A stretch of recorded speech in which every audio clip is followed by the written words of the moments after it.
So, um, so welcome. So Larry and Hasnu, is that how you pronounce your name? And Armin It's Nervec. who's new? Who's new? Who's new? Okay, sorry about that. Who's new? Are here to present a paper on financial dollarization in emerging markets. And I see that actually Shelva from the Central Bank of Georgia is lit up. So they might have something to say about financial dollarization as well. Larry is also working on this project on interventions, foreign FX interventions. And I've been working separately on a project. He's coming at it from the point of view of sterilized versus non-sterilized interventions and exchange rate smoothing. I'm looking at FX interventions from the point of view of stabilization objectives to escape low inflation traps. So hopefully this will be coming over the next week or so, depending on when Larry gets his paper done with his co-authors. But in the meantime, he's agreed to present this other paper on financial dollarization in emerging markets. So go ahead, Larry. Okay. Doug, thanks very much. It's a pleasure to be here, and seeing people like Ricardo and stuff. It's really nice that you could all come. As I mentioned, the paper is with Husnu and with Armin, and the title of this paper is "Financial Dollarization in Emerging Markets," and I guess the question is we're asking: is this a good idea? That is something good associated with it? In this case, we're gonna argue about efficient risk sharing. Or is it like a loaded hand grenade in your kitchen? Is dollarization prescription for disaster? Now, let me make sure. I think I'm not sharing. I think you have to enable me, Doug. You are now. Okay. All right. Let me see here.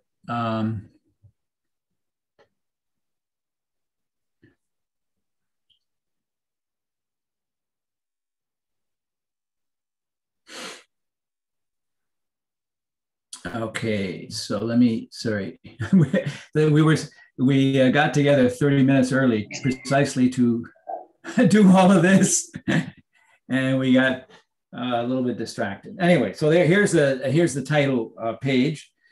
Okay, can you see it? Can you see that? It's not showing up very well. It was showing up, and now. Can you stop sharing and start sharing again later? Sometimes. Yeah.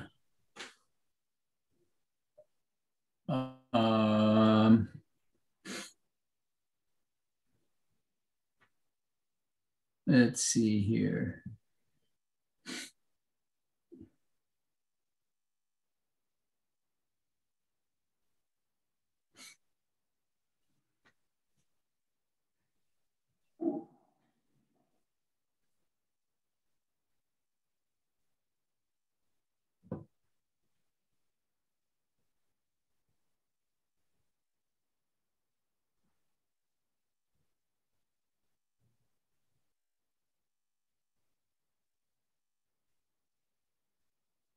Good.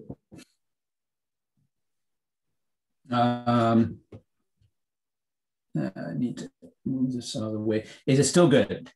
No, you did something just a second ago. Okay. All right. I think I'm just not going to be able to see you guys very well. Normally I put this on the same screen. Maybe now you can see it better. Yes. Okay. All right, so there's the title and the author, co-authors, who's at the University of Mannheim, and Armin is at the Central Bank of Armenia. So the motivation is, well, we want to talk about financial dollarization. What is that? It's I guess we'll divide it into, it has a credit aspect and a deposit aspect. So credit dollarization is people, firms, borrowing on terms that are linked to a foreign currency. I'm always going to refer to the foreign currency as the dollar, even though in our data set often it'll be the euro, or some cases maybe even Switzerland. But I'll say the foreign currency is dollar. That's why I'm calling it credit dollarization. I really mean foreign currency, because largely it often is in dollars. And another aspect of financialization is deposit dollarizations, namely people save in foreign currency. Now, there are this is a huge literature. There are two important themes in this literature that we're going to come into contact with. So one theme is that dollarization is an important source of international risk sharing, and perhaps the most colorful, the paper with the most colorful title in this literature is the one by Pierre-Olivier Gorinchas and Helen Ray and other people, called Exorbitant Privilege and Exorbitant Duty. And this is where the dollar is used to share risk across countries. This is an existing and large literature. And there's another large literature I referred to earlier by my hand grenade analogy.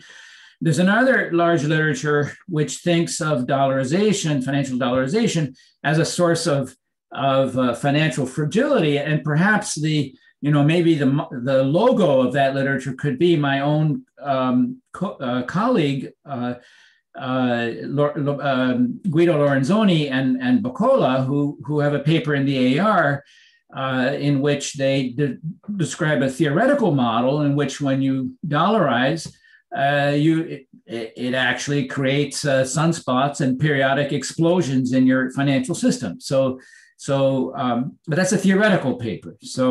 But that's sort of emblematic, I think, of the general idea that dollarization is potentially a dangerous thing.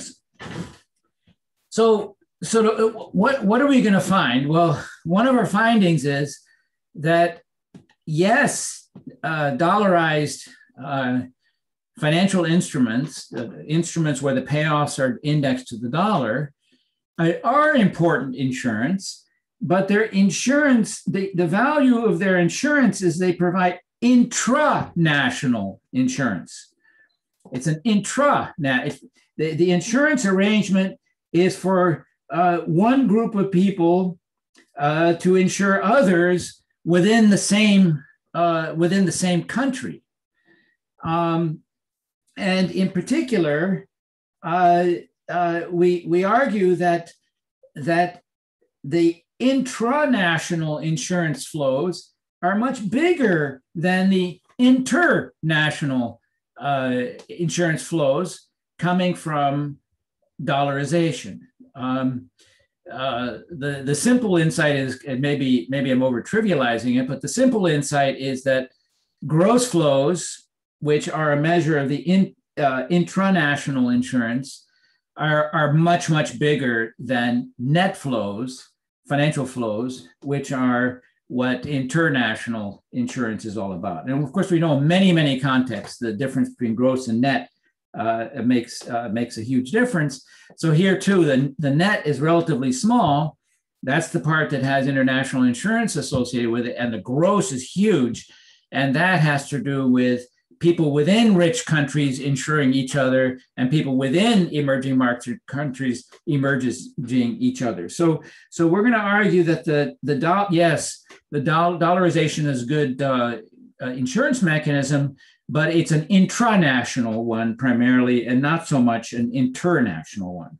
I'm going to use cross-country evidence from 140 countries, although when we look for certain types of data, we can only get it from a very a sharp subset of these countries, but our largest universe here is this, and so this is what we find in the context of insurance flows.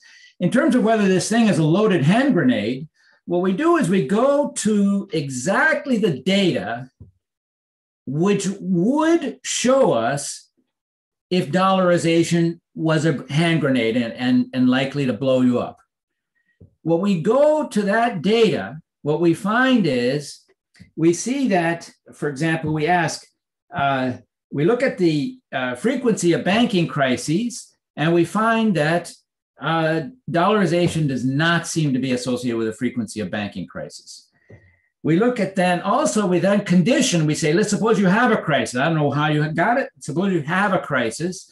Is that crisis worse because you had a lot of dollar financialization? And the answer seems to be no. When we look at the data which would show us if there was a problem, financial problem associated with dollarization, we find there is not such a problem. Now, it's a little bit counterintuitive for us, and certainly for me, actually for all of us, I think. Armin has more experience in central banks, and I think if you have a central bank background, you're going to kind of think of dollarization as a dangerous thing. And so I know Armin and I came here with a prior, and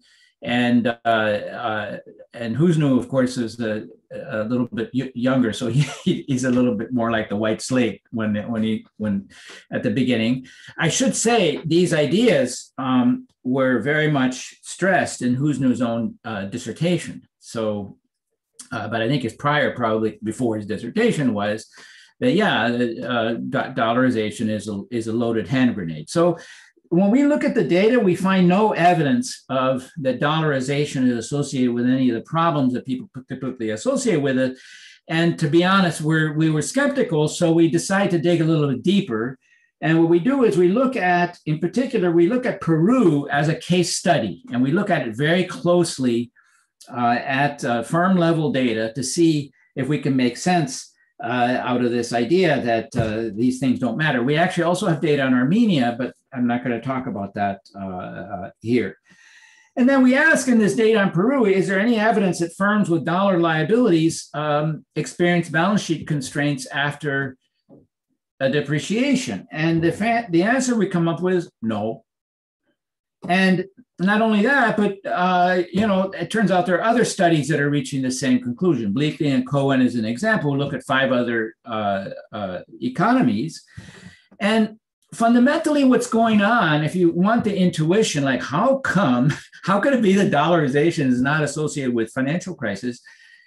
I think the answer is that it is associated with financial crisis if the mismatch associated with dollarization is in the banking system. Banking systems have high leverage. They can't tolerate currency mismatch. You observe a lot of this in the late 1990s, these crises associated with currency mismatch. A lot of that problem there was that a lot of the mismatch was in the banks, and banks have high leverage and they can't tolerate much of currency fluctuation. If you look at in the 2000s, regulators have gotten rid of currency mismatch from banks, and it's all sitting in firms. And if you look at the firms who undertake currency mismatch, they tend to have very low leverage. And I'm sorry, firms on average have lower leverage, of course, than banks. But then among the class of firms that look at this, and Huznu looked at this in his thesis, among the class, in case of Turkey, in the class of firms who borrow dollars, it tends to be the lower leverage ones who do so. So that's the basic idea. The reason we often, I think, in the back of our minds, when we think of dollarization, we think about banks having currency mismatch. But and I think in that case, we should be concerned about the possibility that it's like a loaded hand grenade. When you look at the data from the 2000s, where the currency mismatch has been thrown out of the banks and into the firms, you don't see any problems associated with that. And We think that, and that's precisely that the currency mismatch can safely be absorbed by firms. Now, this whole discussion that I'm going to go through, inevitably is a little bit. I mean, there are a lot of actors in open economy. There's foreigners, domestic people. Then we have, in the domestic people, we have some people sharing other people. So we have at least 3 people floating around here. And then we have exchange rates and goods and all this other stuff. So you might wonder, and I certainly did, you might wonder as we go through the evidence, so I'm going to start out, is going to be going through the evidence. You might wonder, hey, does all of this stuff fit together into a coherent pattern? So to that end, what we did was we put down a simple model at the end, the simplest possible model we could get away with, but that still had a sufficient complexity to capture what we're sort of talking about. And we describe a model to try to make sure that all the moving parts in the intuition that I'm going to be suggesting based on the data. I want to make sure that intuition kind of holds together. One of the big problems when you think about open economies is, and in particular, a feature of open economies is that you have violation of uncovered interest parity. And then you have to answer the question, well, how come those foreigners don't come in and exploit that? So there's not little, those are big things. And we will have to address, we're going to dot the I's and cross the T's when we get to the model that I'm going to describe. Now, the basic vision here, I think, that goes to the heart of the intuition has to do with the decision about whether you're going to put your money into a local currency deposit or a dollar deposit. Now, many of you, like those of you who live in the Euro area or in the United States, probably think it's difficult to decide what currency to denominate your bank deposits in. Like if I went to my bank and said, I would like to deposit this and I would like this to be in terms of Peruvian soles, they would think I'm nuts. But if you're in Turkey or in Peru, when you go to the bank and you put in the case of Peru soles into the bank, you can push a button, and the button, you can push a soles button or a dollar button. It's completely trivial. And so let's imagine somebody going to a bank and making a deposit. So they walk up to the bank and they make a deposit in local currency. And then I'm going to say there's some interest rate that they know what it is. And they wait a little bit of time. I don't know how long, a couple days, months, years, I don't know. And then afterwards, they walk away with a bunch of currency. And I'm going to ignore any uncertainty about the interest rate in soles. Okay, now imagine some other character. By the way, is everyone seeing this properly? Is it functioning? Because I'm using AirPlay, and in the past that has been buggy, but my sense is that it's okay. Yeah. Okay, now here you have a different. Imagine this is a different person in Armenia. So in Armenia, you have somebody going in and making a deposit in dram here, and here they take dram out. Now consider another person in Armenia. They go with dram, and they push the dollar button. So then what the bank does is it uses the contemporaneous exchange rate to convert that into dollars. And then this person, sits around for a while, and then and someday they want to come back to get their money from the bank. So what they do is they say, I want my money back, and they go out with dram, and it's an amount that has to do with the exchange rate. So in particular, I star, the return on the foreign deposit, currency deposit, is, well, there's a dollar rate here, and I'm going to assume there's no uncertainty about that, but there is a fundamental uncertainty associated with the dollar deposit, which has to do with the exchange rate.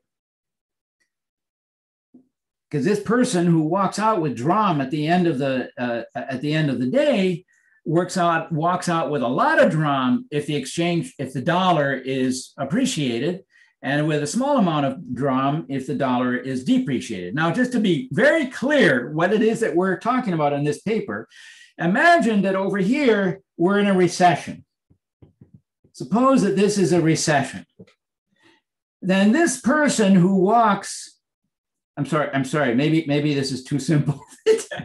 The person who went in and put drum over here and pulls out drum over there, well, they're sad because they're in a recession and their income is low. If you're in a country, the same country, this is Armenia, if you're in a country where in a recession, the dollar typically appreciates, then if you're the one who put your drum into and push the dollar button, you are going to be happy because you're going to get extra drum as a result. And that's going to be the heart of this paper. Sorry to put it in, I hope no one's insulted that I tried to make it this simple. So we're going to focus on the difference see, these are two different financial instruments. This is an instrument where the payoff is linked to dollars. This is an instrument where the payoff is linked to the local currency. And the difference between those two has to do with the movement in the exchange rate. And you can see there's a scenario in which you might be glad that you invested this thing in dollars. In the event that whenever you're in a recession, the dollar is worth a lot, well, then you're going to be happy you deposited it in dollars. That's going to be a basic idea here. Now, before we continue, I'm going to use the word deposits a lot. And many people that I know get the wrong image when we're talking about what a deposit is. So let me be clear what a deposit means. And I'll specify Peru in particular. So in Peru, on December 19th, 94% of total bank liabilities, not including equity, 94% of total bank non-equity liabilities is the liabilities to domestic residents. And these are called deposits. So some of these things are the deposits we normally think about. You know, you put your money in the bank, you can take it out anytime you want. But some of these things are time deposits. And some of these time deposits last for a long period of time. In fact, this is a very, very important financial savings instrument for people in these countries. Obviously, they also have housing and other things, which is not that. But this is we're talking about finance here. So these deposits are very, very important. It's not like demand deposits, which is what I would normally have thought. And then when I'm going to use the word deposit dollarization, what I mean by that is the value of dollar deposits held by domestic residents divided by the total deposits held by those residents. So that's local currency and foreign currency deposits. So think of just the people saving their whole saving, and this will be a measure of how much of that they do. The first kind of systematic data, which is where we started on deposit dollarization across the world, that we found was in a paper that's kind of well known, I guess, by Levy Yayati, 2006. And what we did was we used that as a little bit as a model, and then what we did was we went off and expanded the data set. And of course, he's writing in 2006, so we expanded the data set up to I think 2018 by scraping the data off central bank websites. Just to say some rough things about deposit dollarization, I got a bunch of lines here. Sorry, there's kind of a mess. Maybe I'll start with this one here. There's this weird thing in the middle. And what this thing here is, well, I told you we have 140 countries.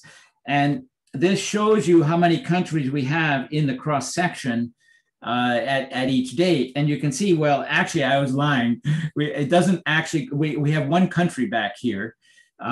We don't get to about 140 until we get into the 2000s. So most of our analysis will be primarily for that reason focused on the 2000s. There'll be another reason I'll come back to in the conclusion about why we find it interesting to focus on the 2000s anyway. But so we have a fair amount of data on deposit dollarization in the 2000s, and earlier data is less frequent. Here you have the median in each year. The black line is a median in each year in the cross section of how much deposit dollarization they have, and you can see the median is around 20%. And so it's a fairly substantial amount. It's got a slight downward trend in it, but remains at a fairly substantial amount. At the same time, we also have the upper quartile here and the lower quartile, and you can see the upper quartile actually is quite high. So there is a bunch of countries which have a fairly large amount of deposit dollarization, and then there's a bunch of them which have less deposit, maybe down to 5% or something like that. So this is deposit dollarization, and I want to show you kind of an important piece of evidence that motivates our analysis.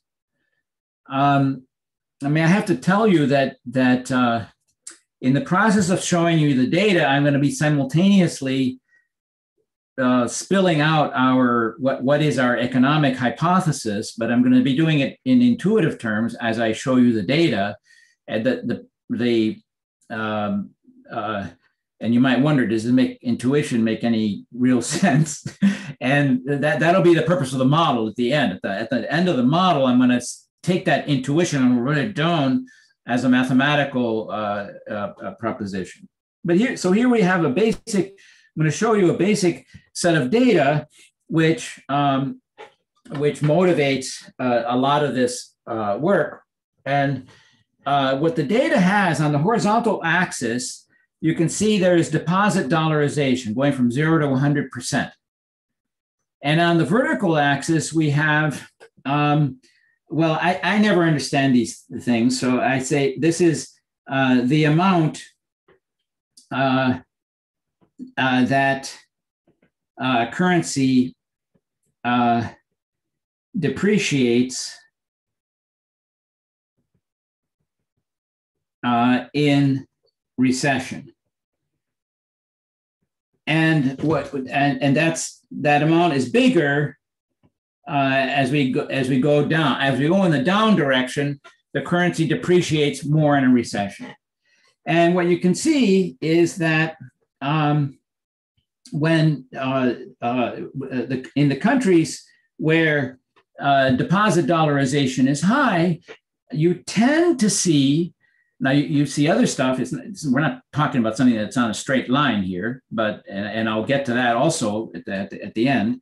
But what you tend to see is a downward sloping connection. That is, countries with more deposit dollarizations are countries which have a bigger depreciation when they have a recession. That's basically what this correlation statistic is. Countries which have very relatively little deposit dollarization, they tend to not have such big depreciations in recessions. Now, what I'd like to do is, I'm sure many of you are thinking, oh my God, there's a lot of reasons why you would do deposit dollarization. So let me show you, this is just a bivariate analysis. You might think, oh man, don't other things matter, like the government's corrupt, whatever. So we kind of look at that, and I want to show you that. So this is a huge mess, this table. My colleagues tell me you should never show a table like this to anybody, especially Matthias Dopke, who is the boss of these things in our department. But anyway, I'm showing you this big mess here. What it is, it's regressions of dollarization. It's regressions of dollarization on various control variables. So the bivariate relationship, which is just regressing it on that correlation, is negative and statistic and significant. That was the graph that I showed you before. That's the bivariate thing. But then what we do is we add various other things. So, another very important thing, perhaps many of you thought of this as I was showing you the other graph, is that the inflation that you had in the 90s, so this is a regression done in the 2000s, the inflation that you had in the 90s is also a significant variable. But what's interesting is that when you bring the inflation in the 90s into the picture, it does not change the importance of that covariance. That's the key thing. When you bring in institution, you know, World Bank has a measure of how the quality of institutions. The US is going down, down, down in that category. If you have that, you find that the quality of institutions is important, okay? But the thing I want to stress is that while other things might be important, this thing here, this correlation that I'm talking about is always important. And in particular, if I take the data in my bivariate relationship and I regress out all of these other control variables and just look at the errors, what I get is I get the same picture that I gave you before. The picture I gave you before was the raw data. These are the residuals after regressing out bad institutions, high inflation in the 90s, blah, blah, blah, blah, blah. That even if you ignore all of that stuff, you find a downward slope relationship. The amazing thing is this downward slope relationship has roughly the same slope and roughly the same R squared that we had in the original thing. So the point I want to stress is that there's this one variable that's important for deposit dollarization. Yes, there are others also, but there is one which, abstracting from all the other ones, continues to be important. So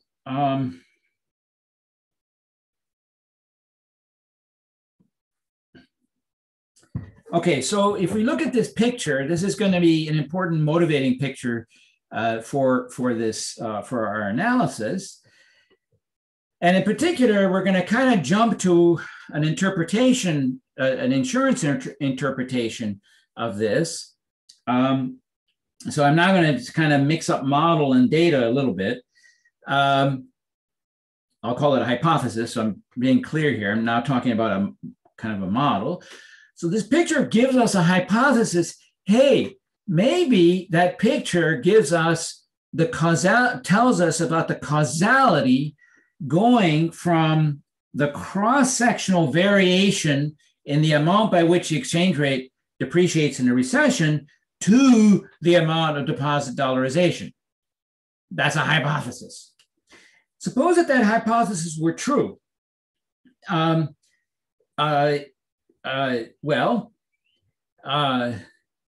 know, why would people hold more deposits in a country like dollar deposits in a country like that? Well, because they provide great insurance. If the exchange rate depreciates in a recession, if you're sitting on your savings denominated in dollars, then, you know, in that recession, you get a payoff that that you wouldn't have had otherwise. So make you, that's the happy face I gave earlier. Now, in such a country, what you would expect is, okay, everybody's going to the bank and they're pushing the dollar button. So the banks are getting all this local currency, but they have to pay back in dollar terms. They have to pay back in an amount that's linked to the dollar and the dollar interest rate. So what you would, you know, why would they do this? Because the payoff jumps in a recession when they have just when they have low income. I guess it is relevant to ask, why would the currency depreciate in a, what would make a currency depreciate a lot in a recession? There's millions of reasons. We go through a bunch in the paper, but probably the most reasonable reason is that the big fluctuations in your country are fluctuations in demand for your exports. So if the big fluctuations in your country are demand for exports, then you would expect that when you're in a boom, when you're in a recession, it's because nobody wants your stuff anymore, and your currency is depreciated, and the dollar is appreciated. So But there's other possibilities. If you live in a country where you think the government is irresponsible, then you might think the government will actually produce an inflation during a recession, and that you get an exchange rate depreciation, so that you're happy that you were holding dollars. And then there's plenty of analyses about why financial crises in the U.S. could create recessions in other countries and make the dollar ironically appreciate, like we saw in the 2008 crisis. So there's a whole bunch of reasons why the dollar might depreciate, the dollar might appreciate in a recession, and your currency might depreciate a lot in a recession. So our hypothesis is that what these people are after is they're after insurance. In countries where the exchange rate falls a lot in a recession, the dollar is attractive because it gives them insurance. That's why they want to hold a lot of dollar deposits. There's also a reverse causality hypothesis, which I guess is in the paper by Lorenzoni and Bucola. The reverse causality hypothesis that I call the sunspot hypothesis, which is that everybody's afraid that the financial system is going to fall apart.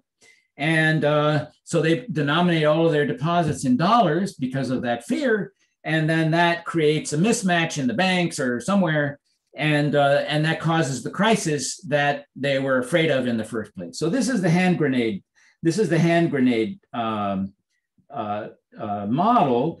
And this is nicely written up that's also a coherent story, and appears in the AER. It's completely contradicted by the data, this story. So we're going to find evidence against this hypothesis, and we're going to find evidence that supports this hypothesis. Okay, so so let's think about an implication of the insurance hypothesis that I described.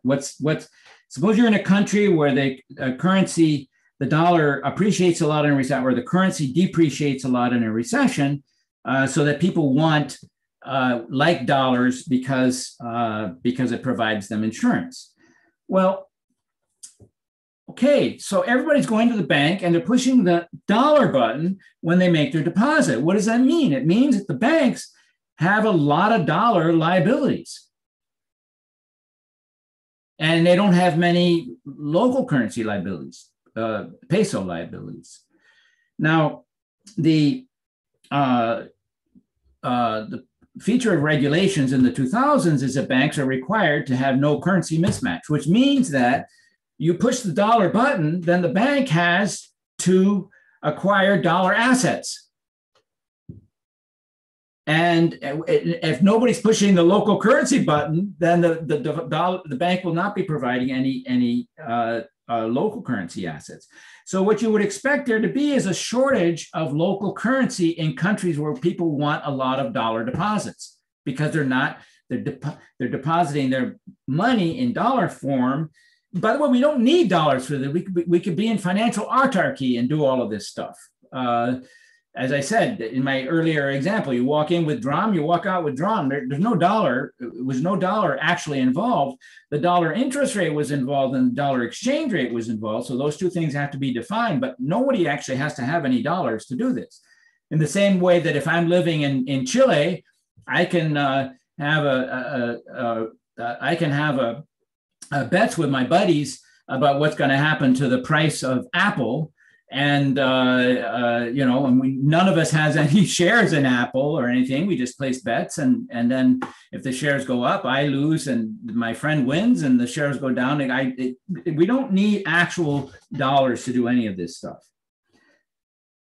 So anyway, an implication of the hypothesis that countries where the exchange rate depreciates a lot in a recession and people want a lot of dollars for income insurance, you're going to find a shortage of local currency in the local lending market. And you would expect the local interest rate to be high. At the same time, there's a relative abundance of dollars And so you would expect the dollar interest rate, which adjusts on average, because that's stochastic because it's got an exchange rate in it. So the average dollar interest rate should be low in countries like that. And so this is kind of what the prediction would be of this hypothesis, that countries where people want a lot of dollars are going to have a premium on the domestic interest rate over the foreign interest rate. And so what's going to happen is, in effect, is that in countries where the currency depreciates a lot in a recession, you're going to see that the price for households to hold to invest in dollars is going to be high. What's the price? It's the interest that they give up by not depositing in local currency. And that's the price that they pay for that insurance. So they pay, and then once in a while, when there's a recession, they get a big transfer out of this. So on average, they forego the higher local interest rates in order to hold dollars. So what do we see when we look at the data on interest rate spreads versus deposit dollarization? We see exactly what is predicted by this hypothesis, which is that notice I made it a little steeper than that. I did that for two reasons, but anyway, here's a bunch of countries. We don't have this for our entire data set, but here's a bunch of countries for which we have data on dollarization and we have data on interest rate spreads.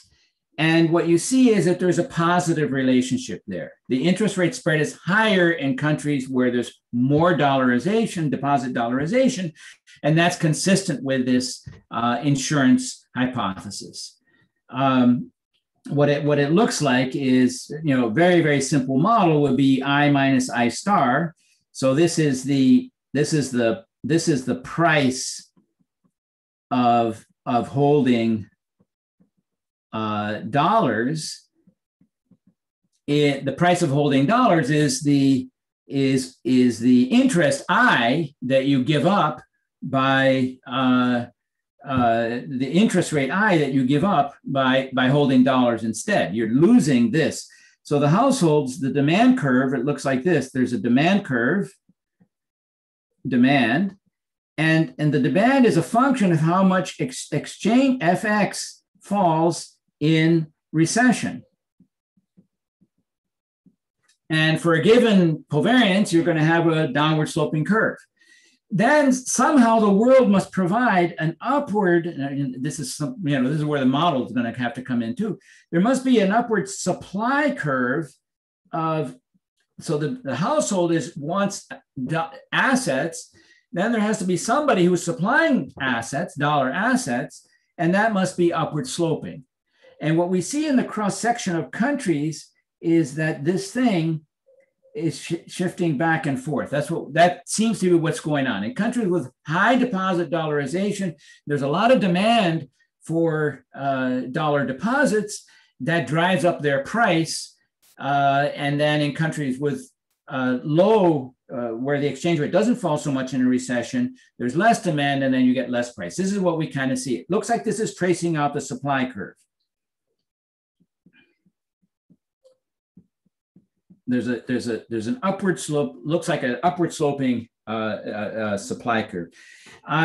Theoretically, the correct supply curve would be a little bit steeper. The price is more than simply the interest rate differential. It's proportional actually to the interest differential times the amount of dollar deposits you're actually holding. So it's actually a little bit steeper in this space. In the appendix, we go into a discussion of this thing. So this is very much consistent with the idea that in the cross section of countries, what's driving the difference in deposit dollarization is varying demand for dollars coming from the different degrees to which the exchange rate depreciates in a recession.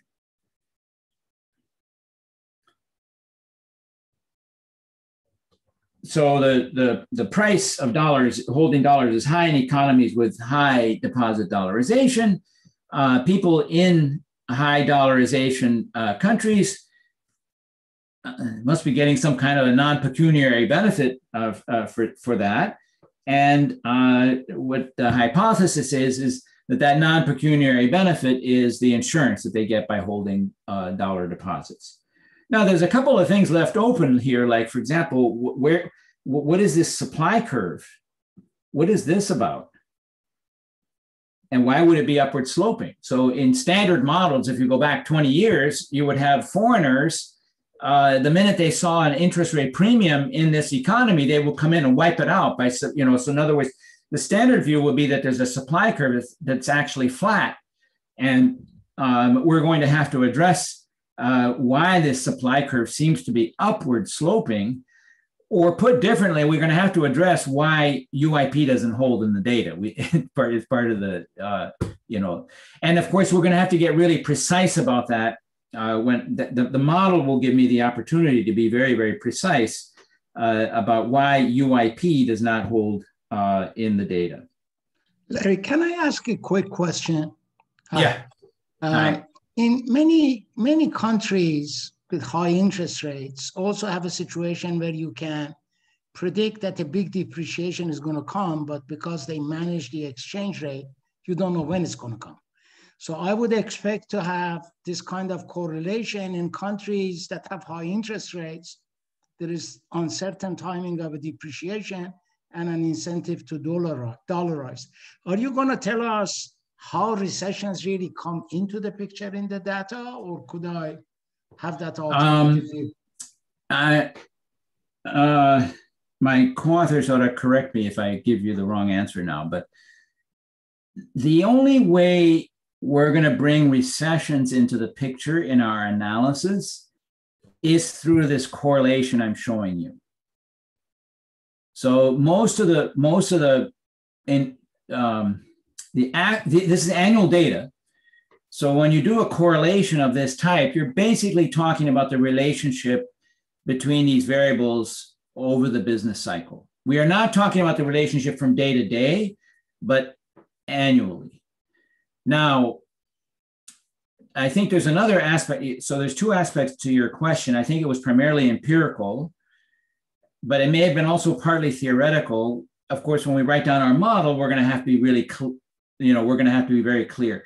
But I'm not going to go beyond talking about whether this is recessions or not, apart from the fact that we're using annual data, and the correlations are based on annual data, which I take for granted that that's dominated by business cycle frequency movements. Is that okay, Armin, or who's new? Yeah. Okay. So, okay. So I showed you a picture earlier of this happy face and this sad face here, and I showed you that the person holding the deposits is happy when a recession occurs and there's a depreciation, and the person who is holding the local currency is not happy. They wish exposed that they had been holding dollars. The question I want to ask now is, who are they getting this money from? Who is paying these people? Who is paying the extra drum for the smiley face guy? Who is actually the insurance provider? That's the question I want to ask next. Who is providing this insurance? So far, I've only talked about the demand side, but the question is, where is this insurance coming from? And maybe the first thing you might think is, oh, well, it must be the banks. Maybe the banks are the ones who are actually paying out the money, so maybe it's the banks who are providing the insurance. It's not the banks, because since the 80s and the 90s, regulators have become crazy about making sure that banks don't have currency mismatch in them. So for every liability, dollar liability a bank has, it has got to have a dollar asset. So it's not yes, the banks are paying the money out, but they're getting it from somewhere else. It's not coming from the banks. So, in particular, we go to the IMF's financial. There's a lot of time spent on this in the paper, but I've kind of taken it out of this presentation because I think most people will find this not surprising. But anyway, we go to the IMF's financial soundness indicator data, and it really does look like there's no currency mismatch in the banks. They give us enough data that we can stress test the banks of any country, and we can ask what kind of a depreciation or appreciation would it take to make the banking system collapse.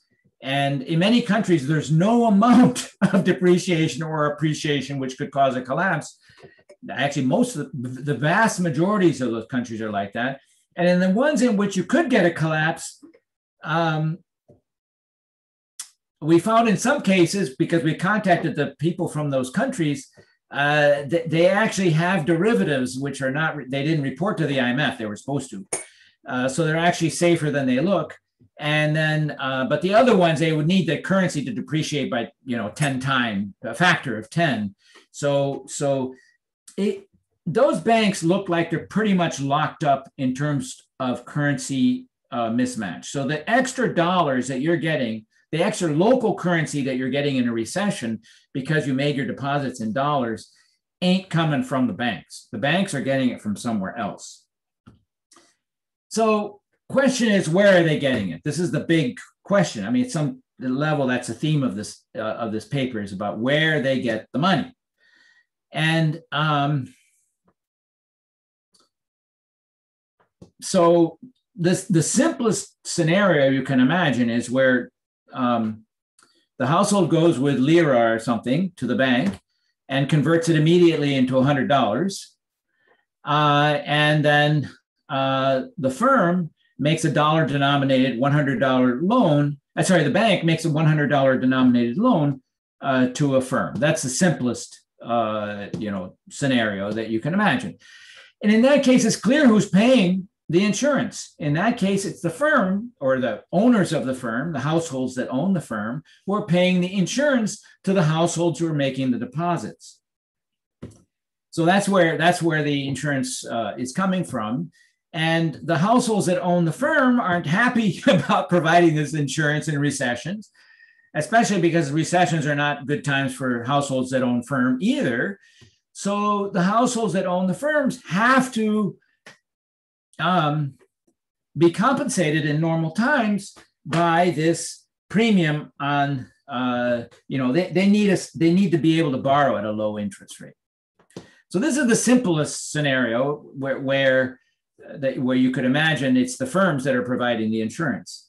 There's a variant on that simple scenario where it's also the case that firms are providing the insurance, but it's maybe a little more realistic. So the variant would be the household goes and deposits an amount of pesos in the bank that corresponds to $100, and then the bank buys a $100 T-bill in international markets. And then the local firms, they also go onto the international markets and they issue dollar debt on international markets. Well, in that case, it's also the firm that's providing the insurance. And the whoever sold the T-bill, they're just a pass-through. Again, the local firms are providing insurance in that scenario. Are there other scenarios? Yeah, there are tons of other scenarios. There's scenarios where the foreigners are providing all the insurance. In fact, much of the literature focuses on precisely that scenario in which it's foreigners who are providing the insurance. But I'm going to argue in a second that the data looks much more like we don't care which of the first two scenarios, and I'm not sure we can differentiate that easily between them. In some cases we can, but the data look a lot like this. The median, let me put it this way, the median emerging market country looks like this, and it does not look like that. So in the median country, it looks like foreigners are providing relatively little of the insurance that people get by depositing dollars. So now the problem is the problem about figuring out this stuff is, what data do we look at? And the data we need to look at to figure this stuff out is data on the currency denomination of borrowing and lending and assets, and we need currency denomination of stuff. And so that what that did was that caused us to have to reduce the number of countries that we were looking at to 15 countries. Ideally, we could have had all 100 of our countries, but in order to differentiate, and maybe we can make this bigger, but anyway, we looked at 15 emerging market economies where we could actually see the currency denomination of assets and liabilities in order to see who is providing the insurance. So let me just start out by just giving you some little bit of background about these countries. First of all, these countries, their average deposit dollarization or median is somewhere around 40%, which means they are slightly on the high side in terms of the whole universe of countries that I showed you earlier.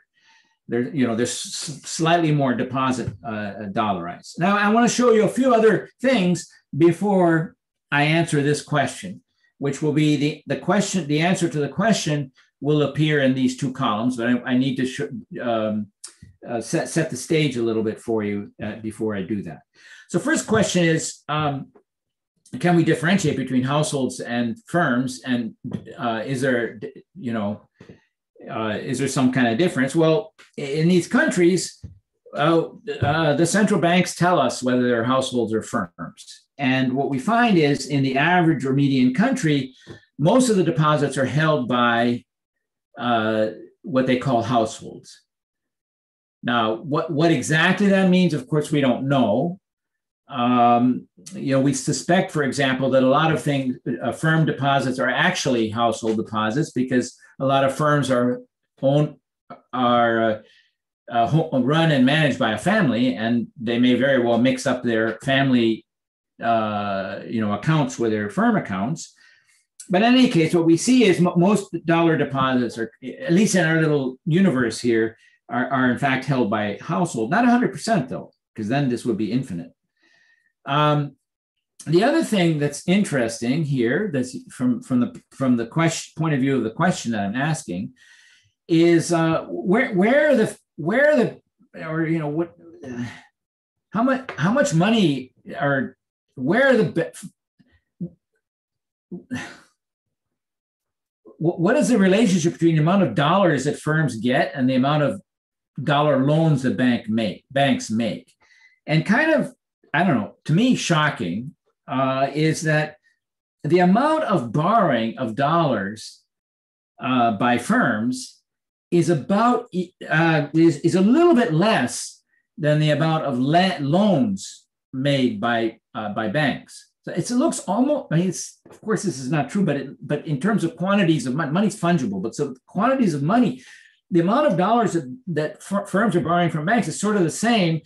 The amount of dollars that firms are borrowing from everywhere in the universe, almost all of it, you can think of it as being borrowed from the banks. Not all of it, but essentially all. So it's looking like it looks a little like our simple scenario. Now, there's one little other detail, which is that which is that households, they borrow money back from the banks. The dramatic example is Eastern Europe, in the last decade. In Eastern Europe, households got a lot of loans from banks in Eastern Europe, Poland, Hungary, and Romania. They got a lot of money. And so in our data set, what we have is that the household borrowing from banks is about 16 percent of total deposits. So they're borrowing money. They lend money to the banks, and then they're also borrowing back. They're probably different households, but whatever. And then my final column here is going to give me the answer, which is the following.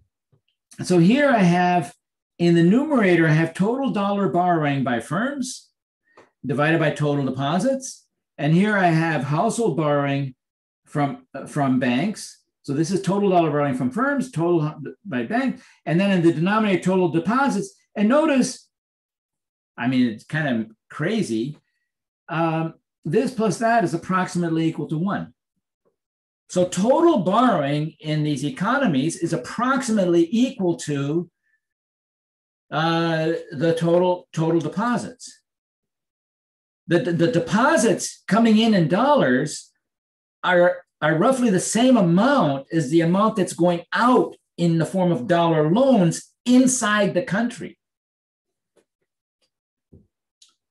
So in particular, the firms seem to be the ones that are bearing, the lion's share of the mismatch risk. That's, there's a risk when you put in a dollar deposit, because it's your currency might actually appreciate, and then you're screwed, because then your dollars are not worth so much. So anyway, there's various issues about government and stuff. I want to leave that out for now, that we've been thinking about, worrying about. But this is the result that makes us think that a lot of the money that's going into the banks, the same amount is going out to the firms. Now, it could be that the banks are buying US dollars and the firms are issuing debt. I don't care which of these two. It's a matter of utter indifference to our analysis, whether it's the simple scenario or it's the variant of the simple scenario. It's the same thing. It's the firms that are providing the insurance to the households. Of course, all of these people are households, and so it's one type of household. It's the borrowing type of household that is providing the insurance to the lending type of households. I'm thinking of the lending type of households as being the household. I'm thinking of that. I'll just tell you, I'm thinking about that loosely as the normal person. The normal person is just, saving. And then I'm thinking about the firms as being entrepreneurial types and being a small fraction of the population.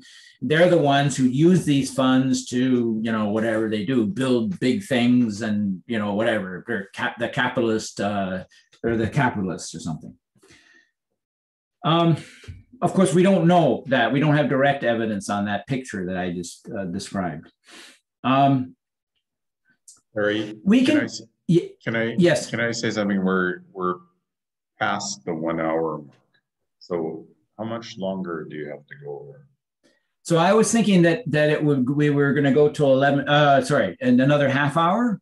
Yeah, but we want to leave some time for comments and questions. So okay. The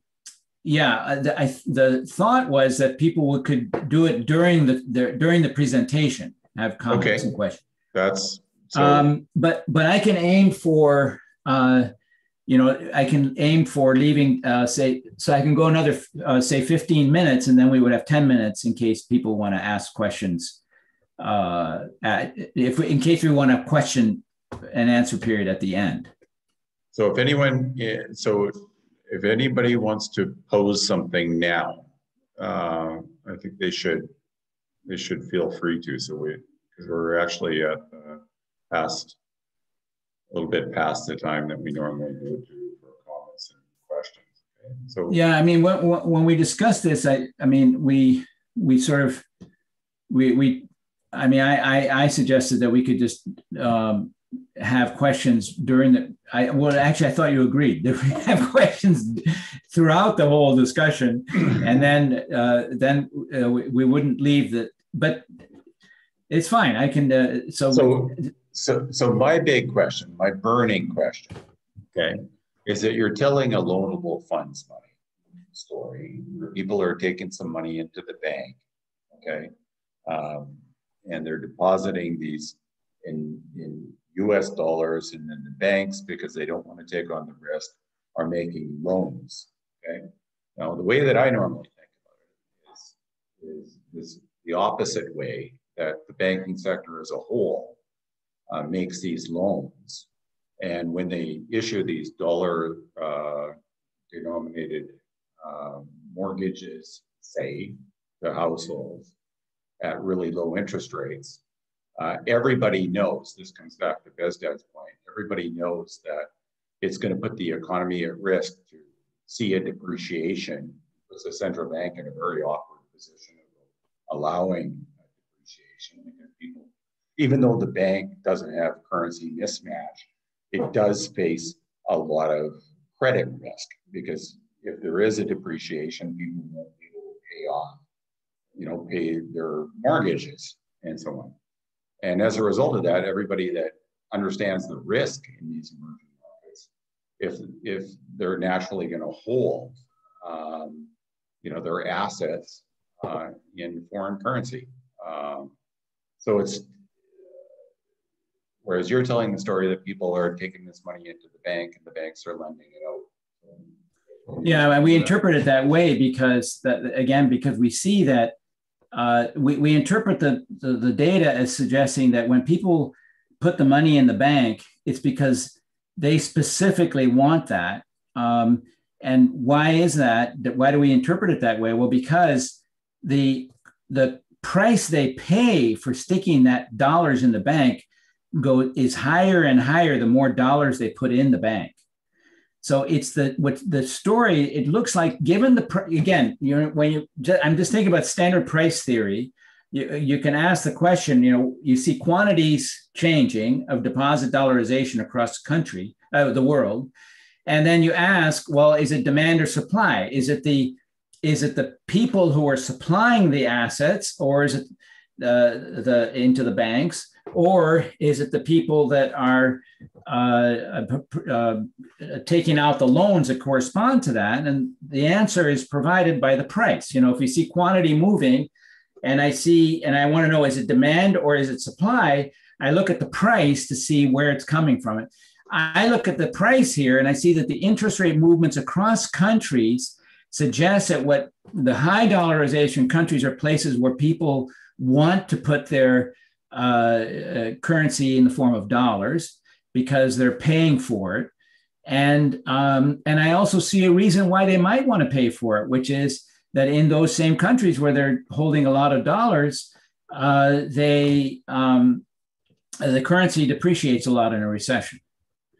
Now, some of the questions you're asking is sort of hinting at the possibility that dollarization may create risks in the economy, and that perhaps people put their dollars in the bank in order to protect themselves against that risk. And I'm going to get to that in a minute, and I'm going to argue that that's not part of the story. But you need to give me that. I need a couple minutes to get to that. Okay. So let me just go very quickly now. That we do a completely trivial decomposition based on data, currency data from Benetrix, and we calculate. We're able to look at two countries where we're able to do the calculations, and we're able to get the amount of insurance that's going across Peruvians and across Americans when we're looking at the US, or not US, but foreign versus Peruvian financial exchanges. And the amount of insurance that's going across country, which is related to the net flows, is extremely small. The other country we have data on this is for Turkey, and we find the same thing, at least if you go back past 2010. Most of the insurance about people who are into lira versus dollars, it's intra-national insurance that's going on. It's Americans on Wall Street trading with other Americans on Wall Street, and it's Turks trading with Turkish residents trading with other Turkish residents, and the amount of insurance going between Wall Street and Turkish residents is extremely tiny. And it's basically related to the difference between net flows and gross flows. The gross flows are related to the net flows. And that emerges from a trivial decomposition that is explained in the paper. So the question I want to get to now is, okay, we've described deposit dollarization as this wonderful, happy world. Is it associated with risk in any way? And as Doug already said, the problem is that when a depreciation occurs in a recession, the firms owe banks a lot of money just when they don't have much. Now, this is a potential problem. And so what we do is, in particular, if they can't pay the money, they don't have much, and they can't pay the banks, then the banks are in trouble. The whole economy is in trouble, and the whole economy could be destabilized. Actually, this is what the Lorenzoni and Boccola paper is all about, is drawing a picture of this thing. We think that the facts not only don't support this, they just go against this. And we look at a variety of evidence. We focus on what many people who study this kind of question look at, that we look at episodes of systemic banking crisis by Levin and Valencia, and they have some way of measuring this thing. We also look at data on sudden stops by Eichengreen and Gupta. So although I don't have anything on that in the slides, we have this discussion in the paper. And we're also interested in the cost of a crisis if it occurs. And we do that based on GDP growth that we get from the IMF. And I mean, what I'm going to, we asked two questions. One, what is the relationship between deposit dollarization and the frequency of crisis? And the other one is, what's the relationship between deposit dollarization and the intensity of a crisis when it happens? And I'm just going to show you two bivariate graphs that capture all of the analysis that we do. So on the horizontal axis here, I've got this is all deposit dollarization. It's over this period. And I've got the probability in every country, the frequency of banking crises. And what you can see is, got a lot of countries here during this period, there really is no connection between deposit dollarization and the probability of banking crisis. Now you can drill much deeper in here because maybe there's a lack of power by just looking at bivariate relationships. So we do the drilling in the paper and actually in the slides, but I'm not going to show you that. Because we end up with the same conclusion. So there are ways of drilling deeper using more data because looking more for that evidence. We know that if a banking crisis is going to happen, it's probably because of certain configurations of data, and so we use logit regressions to kind of tease that out of the data. But we get the same answer that we do with the bivariate thing. So here we have what's the loss of output when a banking crisis occurs, and again, deposit dollarization and output loss. There doesn't seem to be any relationship. There's no relationship between deposit dollarization and output loss. Yes. May I ask a quick question about the link between dollarization and the cost of dollarization in the previous slides? Can we somehow account for the policy, the prudential policy, because the prudential policy is also an endogenous thing. Yes. If you have high dollarization, prudential policy may be more conservative. They have a more higher risk weights, higher capital requirements, higher liquidity requirements, and that will be somehow neutralizing the effect of dollarization. Yeah, the analysis that we do when we actually start drilling is on the data from the 2000s, and so the analysis is definitely conditional on the on the regulatory environment of the 2000s.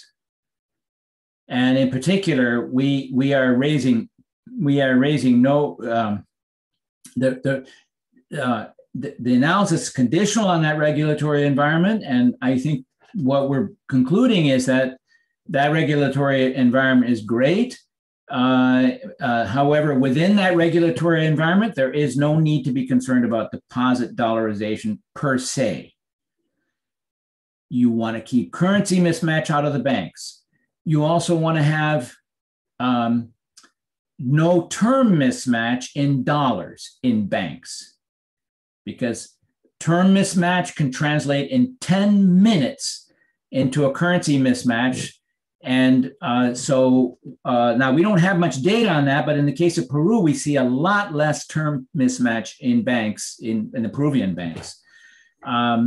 But yes, it's conditional on this environment, and we suspect that this environment is crucial. The key thing about the environment is keeping currency mismatch out of banks, and I think that's the key thing. You want other things too, like you don't want the wrong people borrowing lots of money. So, for example, in Hungary and Poland, you had families who had never had any experience with mortgages, all of a sudden got low interest rates from Switzerland. And basically they got to buy, seemingly like free houses. And so you got high leverage people, not very sophisticated, borrowing, in this case, in effect, in Swiss francs.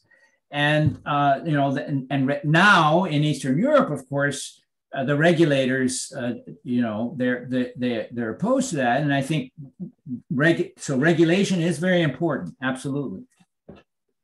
I do not think our analysis conditional on the regulatory environment, and key features of the regulatory environments need to stay in place.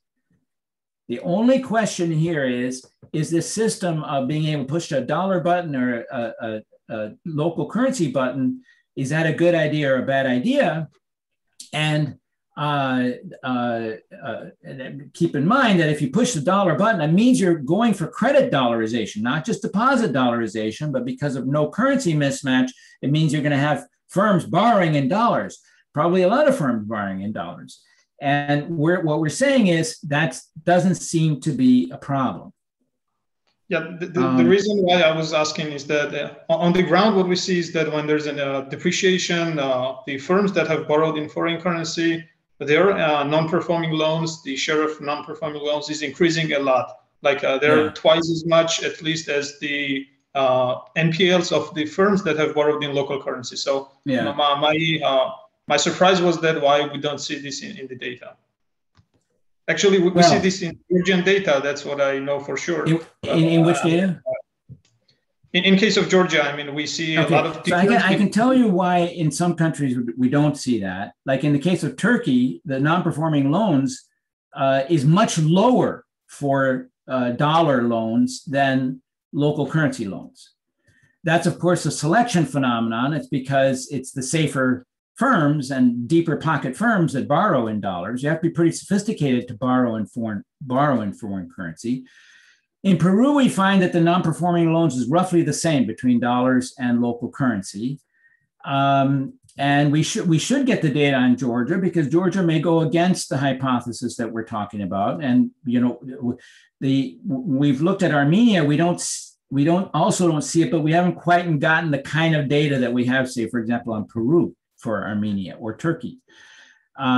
What we find, especially in the case of Peru, where we really drill down to the level of the individual firm's assets and liabilities, is that these firms are able to, we do a stress test on them.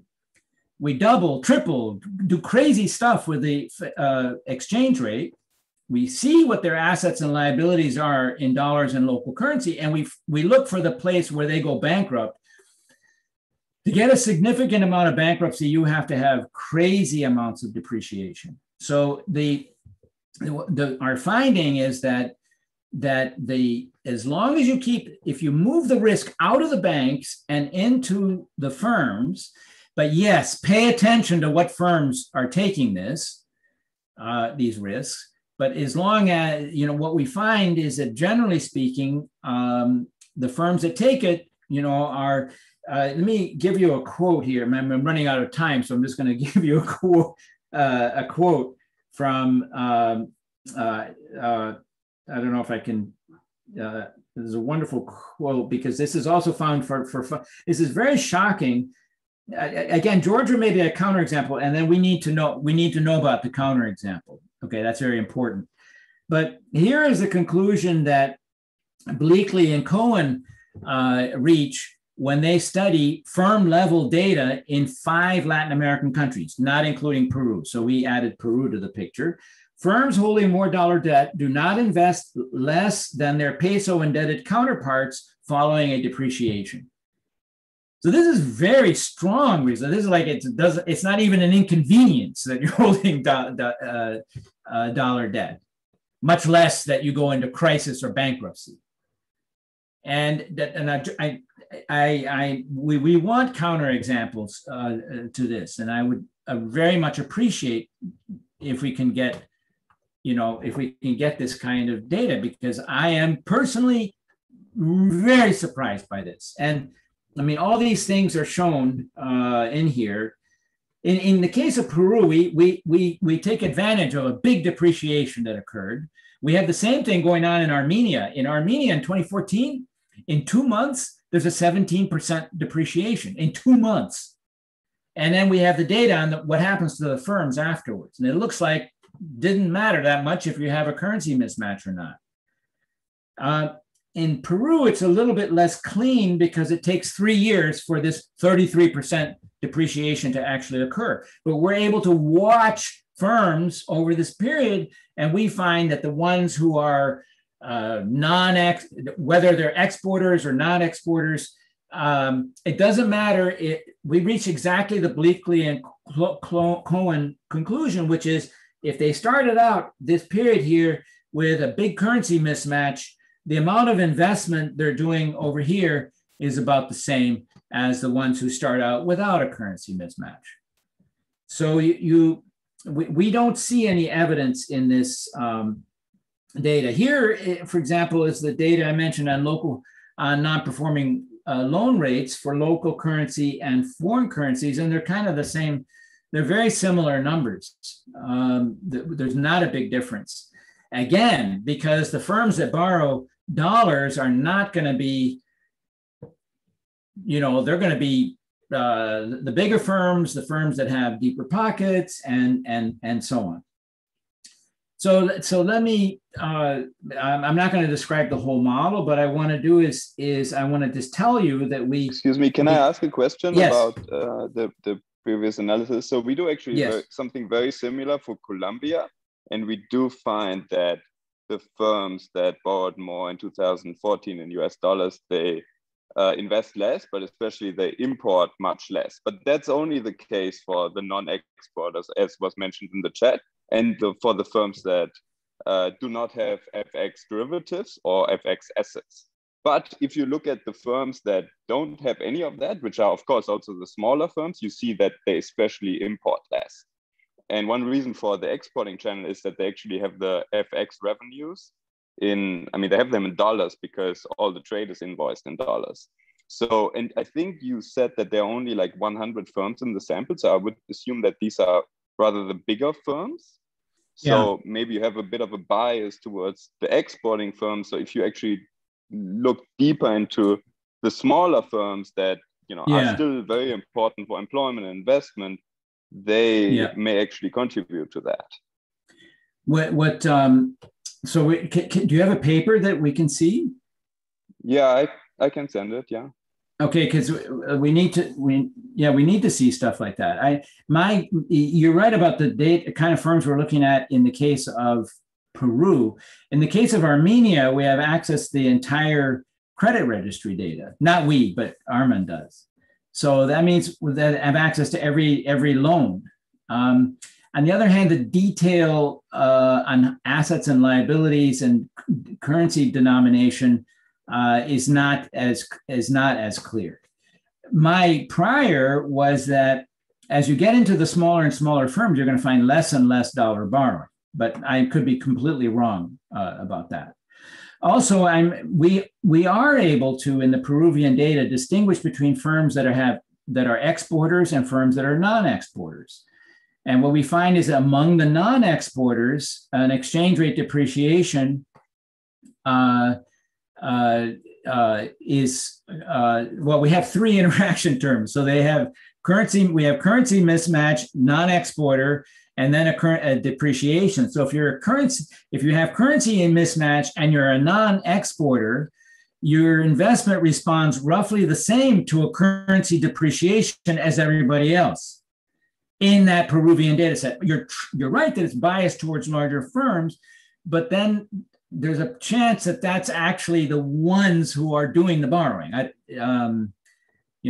don't know. Can I add something there? Yeah. As Yannick said, the firms might also have derivatives or other dollar assets. In the case of Peruvian data, we see the mismatch. We see their assets, dollar assets as well, and our measure is actually the mismatch, how much exposure they have, dollar assets minus dollar liabilities divided by their equity. So we definitely take that into account.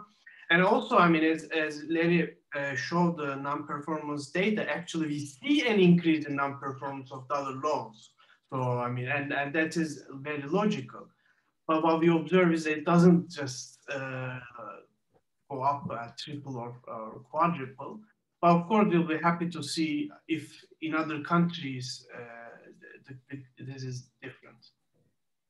See, there is a rise. You can see in Peru, there is a rise in non-performing loans. But interestingly, it starts from a lower level. This is in foreign currency loans. It's the non-performing level is less than for local currency. And it's true that during the depreciation, you do see, this is what Husnu just said, you do see a rise in the non-performing loans among the foreign currency borrowers, but ironically, it simply rises to the level of where everybody else is. So you know, I don't take this as evidence that, you know, it's dangerous to be in foreign currency, because actually generally speaking, they're kind of safer. And we were scared to show you the Turkish data, because the Turkish data, the non-performing loan rate on the foreign currency loans is almost zero.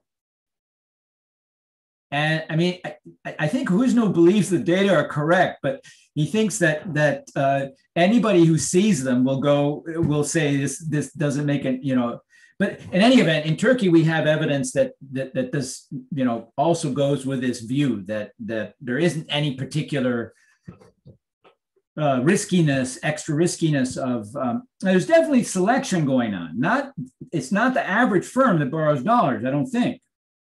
It's you know, firms have a reason to avoid. Firms have a reason to you know, to be a little bit scared of borrowing in dollars. So, and in fact, that's the reason for the interest rate differential. You have to give them a low interest rate to get them to borrow those dollars, and they get it. Anyway, so let me also add something very quick.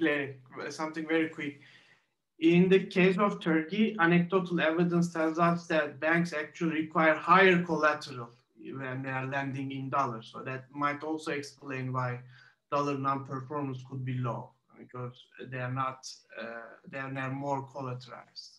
Yeah, and in Turkey, in Peru, for example, you have to, if you take a dollar loan, if you take a dollar deposit, you have to hold a lot of T-bills. So there's a huge reserve requirement. When you get a dollar deposit, you have to basically buy 40% of it has to be T-bills. And now that's consistent with our simple scenario. So I didn't point that out, but you know, the banks can actually buy foreign assets that will pay in the event of a depreciation. But what seems to be going on is that the amount of borrowing in dollars, that seems to correspond to the amount borrowing in dollars by firms. The firms in Peru go into international markets and borrow dollars. Any case, there's a lot of sort of kind of theoretical things like, does this all fit together? What is the role of foreigners? Are we assuming foreigners are super risk averse when we see these interest rate spreads? All of those things are answered in a little this is a sort of like a cartoon model. It's a 2-period model to try to make sure that this whole story fits together. And let me just let me conclude here with oh, sorry. Yeah, this thing has a lot of footnotes.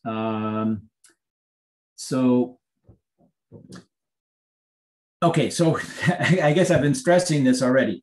The empirical results are primarily focused on the 2000s. And so they're completely conditional on the regulatory environment of that time. And we do not question the wisdom of most of this regulation. In particular, it's a good idea to minimize currency and dollar mismatch in banks. And maturity, we haven't talked much about maturity, but maturity mismatch is also dangerous. We are skeptical about policies. India, Mexico, various countries are allergic to deposit dollarization.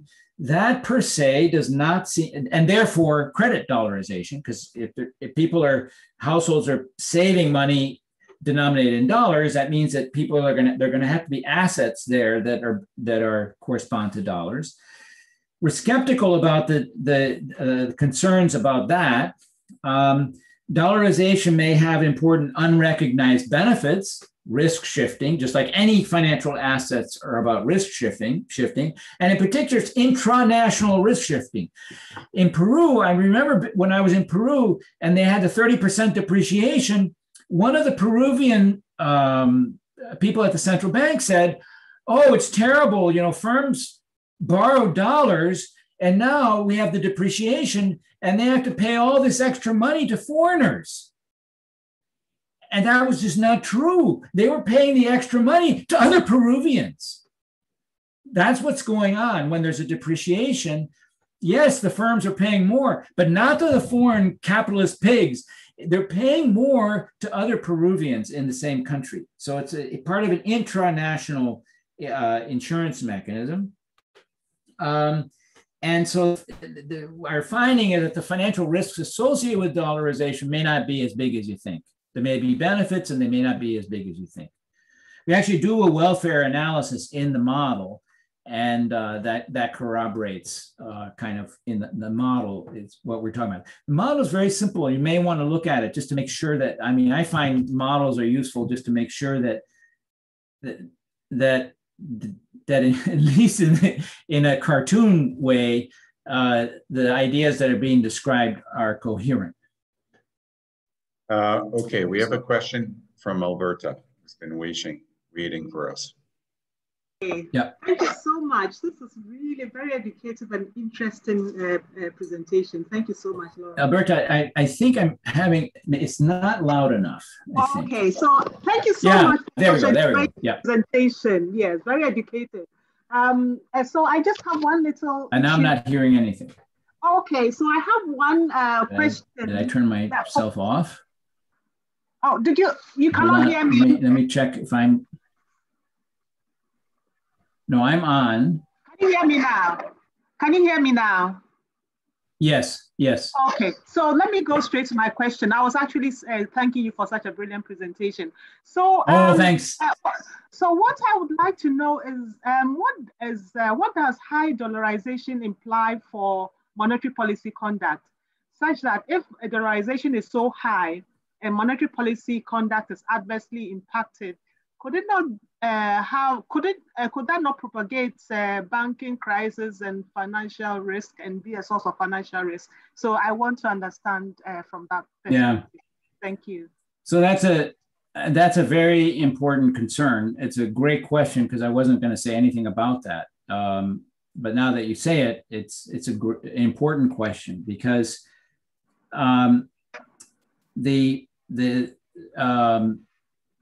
the typical idea here in the context of deposit dollarization is that it's very dangerous for monetary policy because, in effect, monetary policy authority loses an important tool.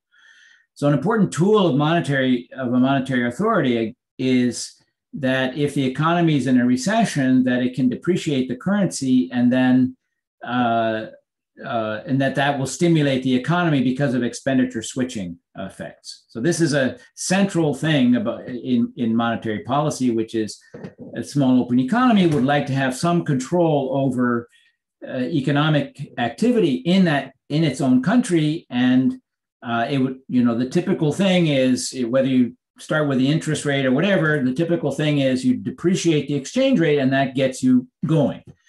Now, if you have a lot of deposit dollarization and your banking system is clear of mismatch, then you're going to have your non-financial firms have mismatch. And a currency depreciation will cause them, or some of them, to experience a capital loss because they borrowed in dollars, they'll make a capital loss.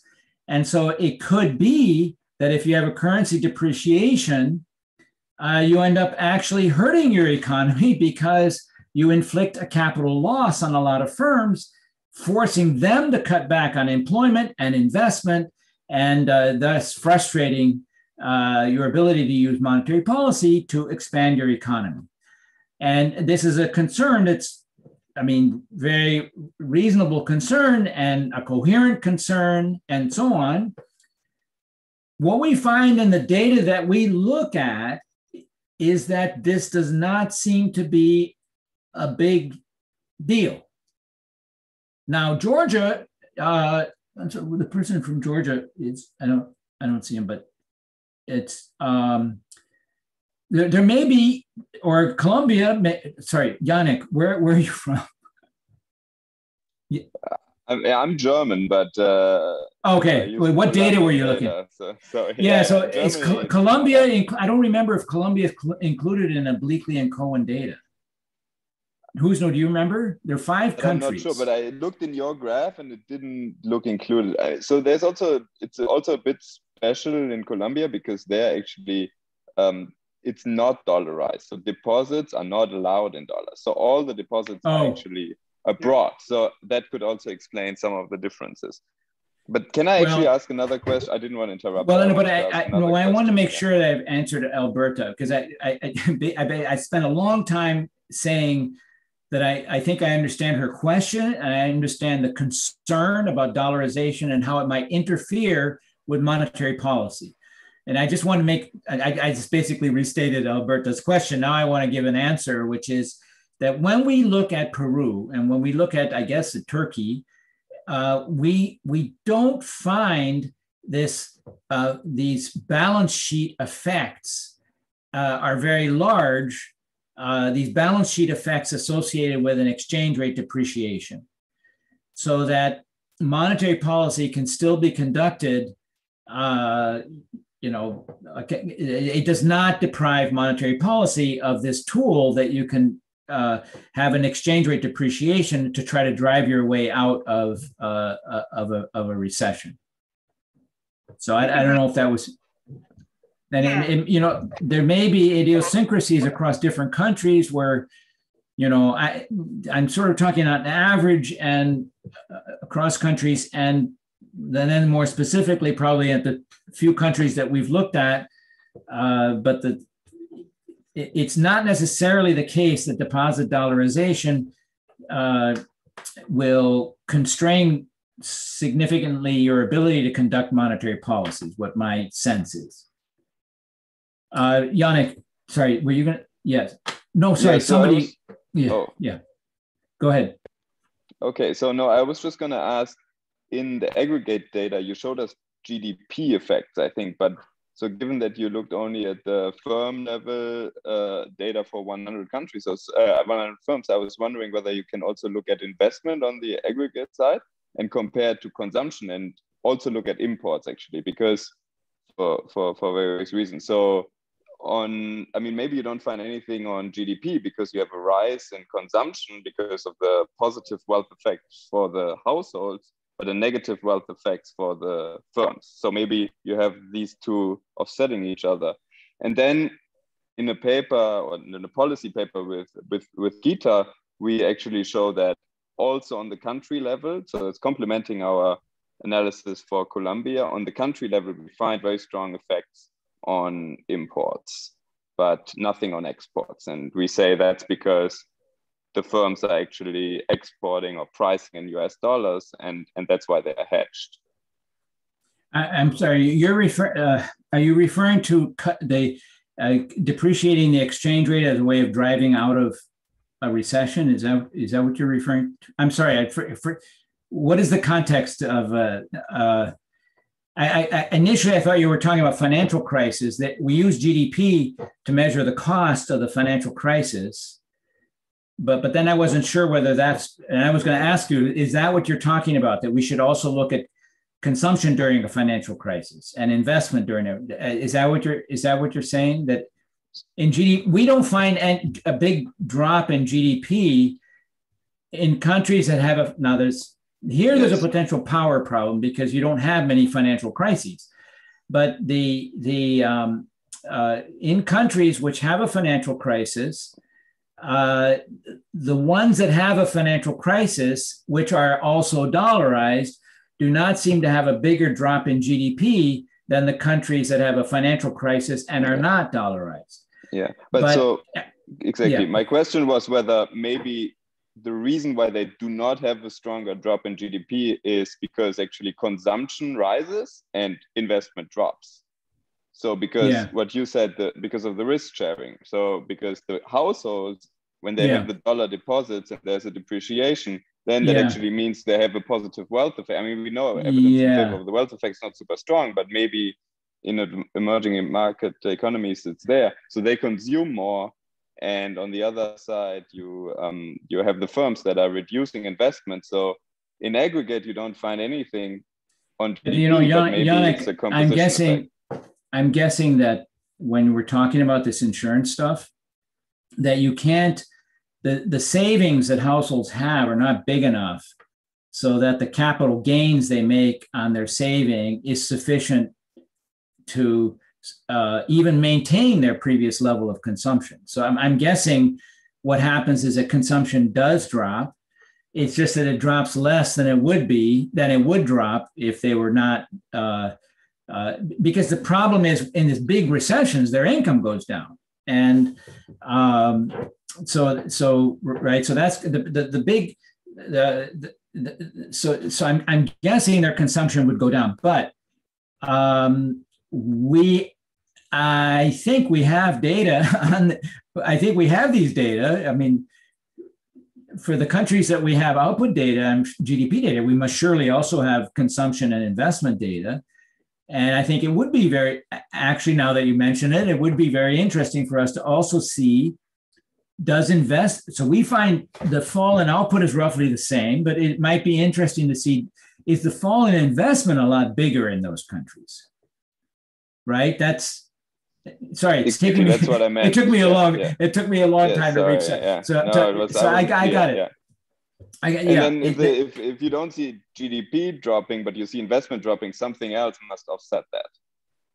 Yeah, well, there's statistical noise, so there may not be a significant. You're right. Yes, absolutely.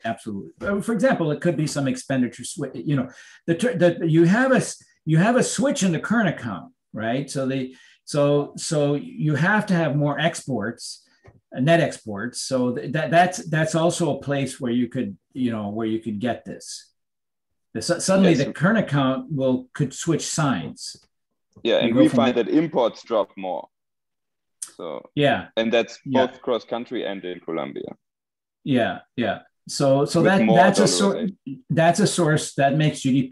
I mean, other things the same, that makes GDP higher. There's more of the production is done, domestic. Instead of importing stuff, you make it domestically. So, and that makes a lot of sense that in a crisis, you can't borrow. A lot of imports have to be financed by borrowing, and in a crisis, you wouldn't be able to, you might not be able to borrow abroad. And so your imports are forced to drop. Actually, your exports might be forced to drop as well if they have an important import component. Right, which makes sense to look at consumption because, you know, if your real exchange rate depreciates more, you might have to work harder, but you're going to get less.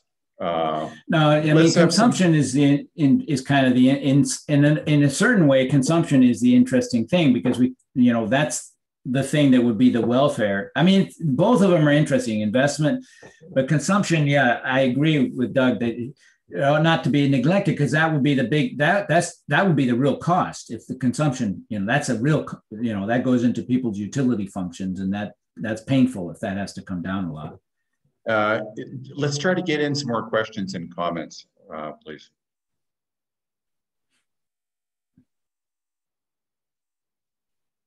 So I think what would be really interesting before Alberta, you run off and draw policy conclusions from this. Look at the Czech Republic and look at Hungary, because you have really two opposite sides of a spectrum, okay? Czech Republic, really strong financial sector policies that did not allow borrowing in foreign currencies, okay? Hungary allowed people to take out mortgages in Swiss francs. And because of that exposure, Central Bank of Hungary was very constrained in terms of letting the exchange rate depreciate. Czech Republic, no problem, let the exchange rate depreciate. Now, the question is, what would you prefer? What was more costly?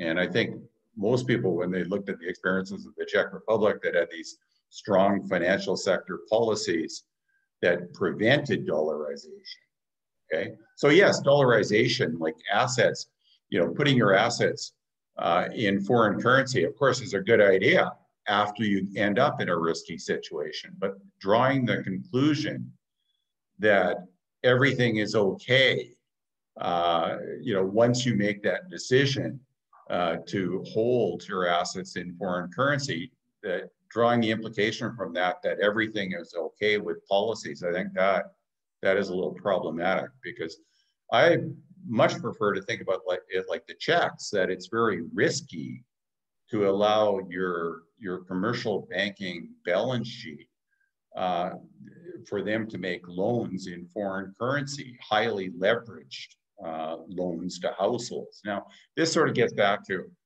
thinking about what is the right metric for welfare. Now, clearly GDP is not a very good metric because it just stands to reason that you're going to need much bigger depreciation when you're dollarized than when you're not dollarized because you have two offsetting forces.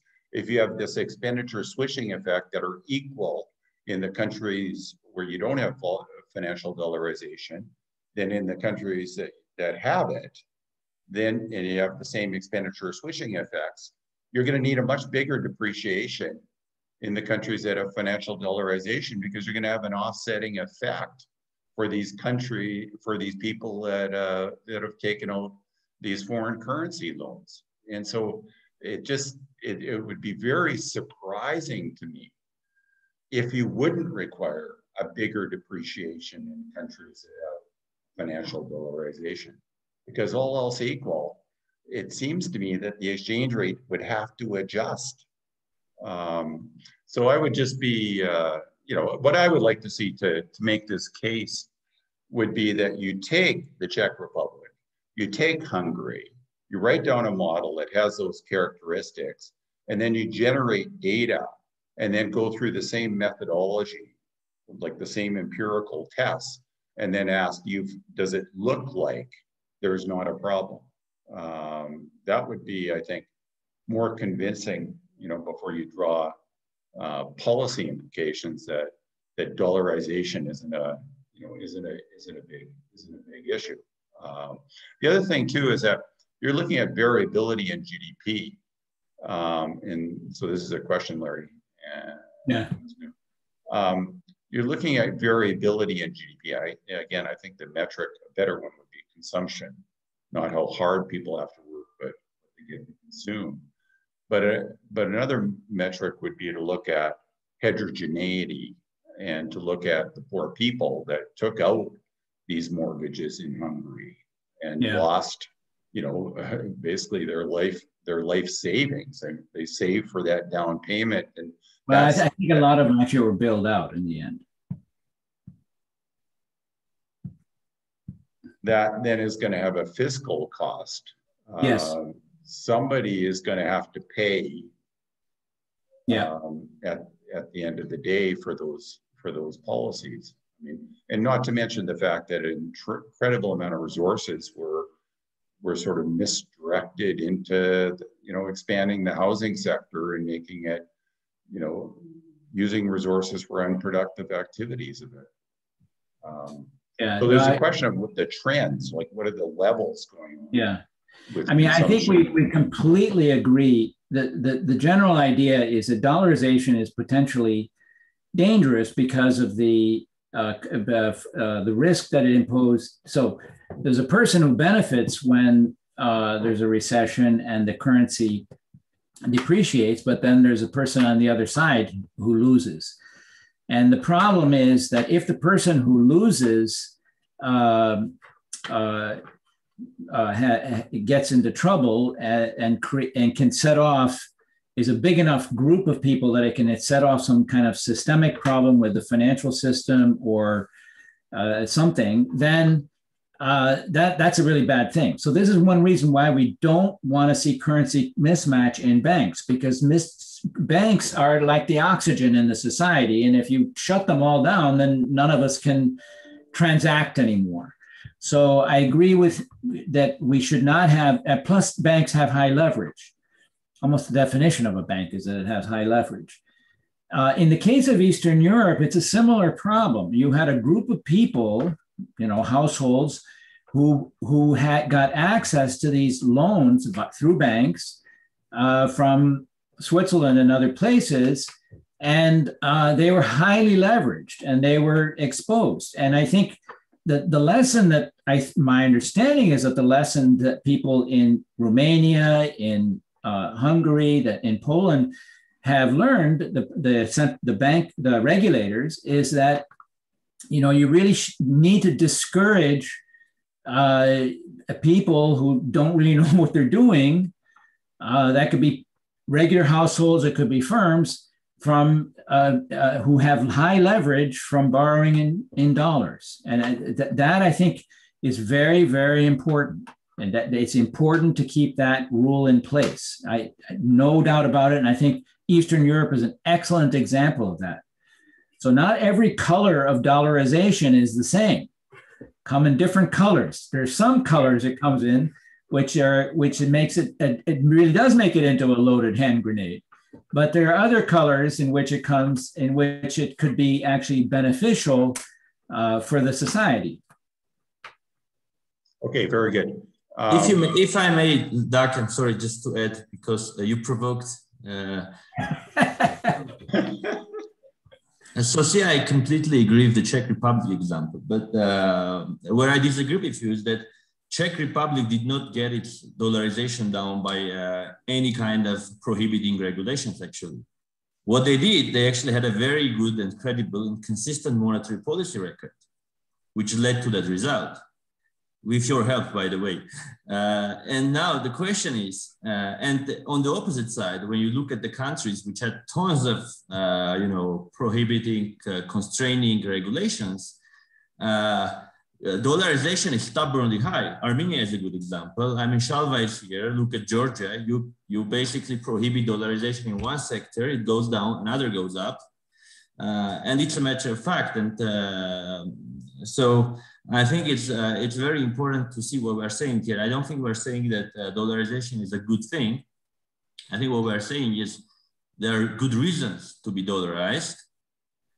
And you have to be very careful how you manage the situation, because there are ways to solve some kind of issues, for example, good monetary policy, but there are ways which never lead to this kind of solutions. The second thing which we are not saying is that nobody gets hurt when you are in dollarized country and you have a shock. There are certainly many firms and households who get hurt. But what seems to be showing the data that on aggregate, if you look at the outcomes, this doesn't lead to systemic crisis, and partly due to what Shalva said, due to the good regulations. Another thing which doesn't have anything to do with regulations is that actually banks are not stupid.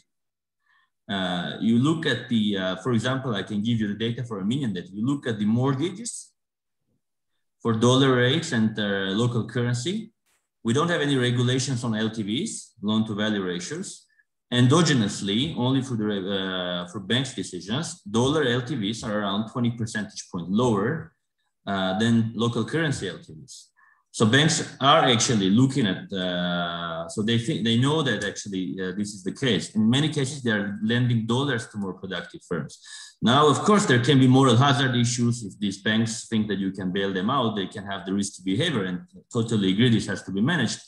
But these banks' decisions are endogenous as well. So they, when lending out money, they are not kamikazes, and they don't, give out dollar loans just to anybody. I think this is also something which plays a role.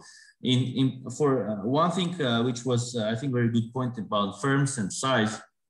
When you look at the Armenian data, this is preliminary, but when we look at the firm behavior, it looks like what matters for investment and other aspects of health of the firms, for Armenian data at least, is basically the size. In our case, nothing else matters. It's the size of the firms, which is very, very important, which also indicates that there is lots of heterogeneity between the small firms and large firms, and mainly the large firms are providing the insurance. So I think these are kind of things which are very useful to look at for Colombian data and Georgian data if we have access to. But there's lots of heterogeneity, and lots of people lose, lots of people gain. So we have to make sure that we're not basically saying that everybody's partying when you have dollarized. It's different for different agents. So thank you. Thank you very much for that intervention. It was brilliant. So in the case of the Czech Republic, it wasn't just financial sector policies. It was the fact that they had a very credible monetary policy regime. And of course, if you looked at domestic interest rates, obviously you didn't have that wedge that you observed in countries that didn't have credible monetary policy regimes, as well as financial sector policies that were also very prudent. Okay, so it was the combination of monetary policy and prudent macroprudential policies. So it's both of those things together. Thanks for the intervention. Is there anything else that we want to? Thanks, Larry. This was. Thank you, and please send us your stuff, especially if it contradicts anything that we did, because we're not looking at enough data for sure. We would like to have more. And thank you for all of your comments. Larry is now working on the other topic that I'm sure that many of you are going to be interested in, which is FX interventions. And this is work with Husnu again. Yeah. So maybe you could say a few words about what you're working on and what's coming in.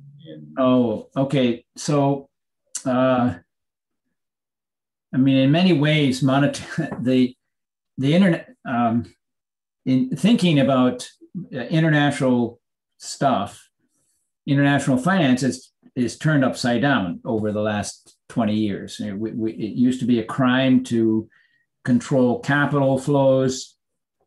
And it also used to be a crime to do sterilized intervention to try to influence your exchange rates. And capital flows, of course, after the 1998 Asian financial crisis, people changed their minds about that.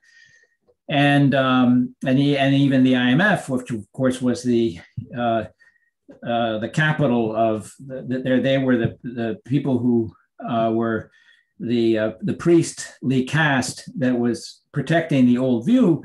They changed, and capital controls became okay, actually desirable in some cases. And the Asian financial crisis, I think, was an important thing. The second thing that's happened more recently is exchange rate intervention used by sterilized